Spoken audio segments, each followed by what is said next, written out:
EMI കാരോടും electricity ബോർഡിലൊക്കെ ഞാൻ പറഞ്ഞോളാം. അവരെനിക്ക് അവധി തരും. എന്തിനാ അവരോടൊക്കെ അവധി പറയുന്നത്? ഇതൊക്കെ ചെറിയ എമൗണ്ട് അല്ലേ? ഞാൻ ചോദിച്ച ചെറിയച്ഛൻ കൊടുത്തയക്കും. ഇതൊന്നും ചെറിയച്ഛന് ബുദ്ധിമുട്ടാവില്ല രാജു. വേണ്ട മാഡം. റിയ മാഡം, നമുക്ക് രാജു പറഞ്ഞ പോലെ ചെയ്യാം. അതല്ലേ നല്ലത്.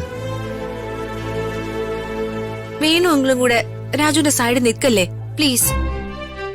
അപ്പൊ ഞാൻ പറയുന്ന വാക്കിന് നിങ്ങൾ ആരും ഒരു വിലയും തരില്ല അല്ലേ?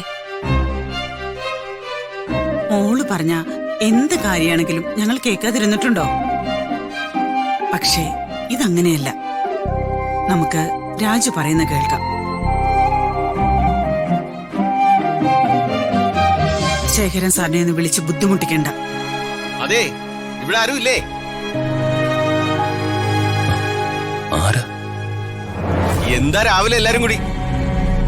ആ, ഋതിക മാഡം, എന്നെ മനസ്സിലായോ? ഞാൻ സുശീലൻ, ജയന്റെ ഫ്രണ്ടാ. ജയനെപ്പോഴും ഋതിക മാഡത്തിന്റെ കാര്യം പറയാറുണ്ട്. എന്താ സുശീല രാവിലെ ഈ വഴിക്ക്? അത് പിന്നെ ഞാൻ ജയൻ പറഞ്ഞിട്ട് വന്നതാ. ഒരു കാര്യം ഉണ്ടായിരുന്നു. ദൈവമേ, അളിയന് ഇനി വല്ല ക്യാഷിന് അത്യാവശ്യം ഉണ്ടെന്ന് പറയാനാണോ സുശീലിനെ പറഞ്ഞു വിട്ടതാ? നിന്നെ ഇങ്ങോട്ട് ആവശ്യങ്ങൾക്കൊക്കെ പറഞ്ഞുവിടാൻ മാത്രം തിരക്കായോ സുശീല ജയന്? ആ, അതെന്തെങ്കിലും ആവട്ടെ. ജയന് കാശിനാവശ്യമാണെന്ന് പറയാൻ അവൻ പറഞ്ഞത് കേട്ട് നീ ഇവിടം വരെ വന്നതെങ്കിൽ നിനക്ക് തിരിച്ചുവോ? ഇവിടെ ഞങ്ങൾക്ക് ചില്ലിക്കാശില്ലെന്ന് അവനോട് നീ ചെന്ന് പറഞ്ഞേക്ക്. അയ്യോ, കാശ് വാങ്ങാനല്ല, തരാനാ ഞാൻ വന്നേ. തരാനോ? ഏയ്, അങ്ങനെ വരാൻ വഴിയില്ല. ഞാനും ജയനും കൂടെ തുടങ്ങിയ പുതിയ ബിസിനസിന് ചെറിയ രീതിയില് ലാഭമൊക്കെ വന്നു തുടങ്ങി.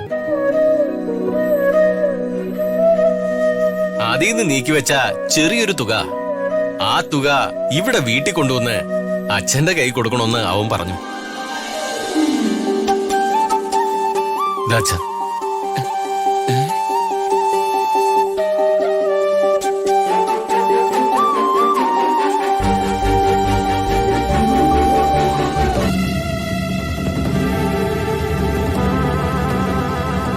എന്താ അച്ഛാ?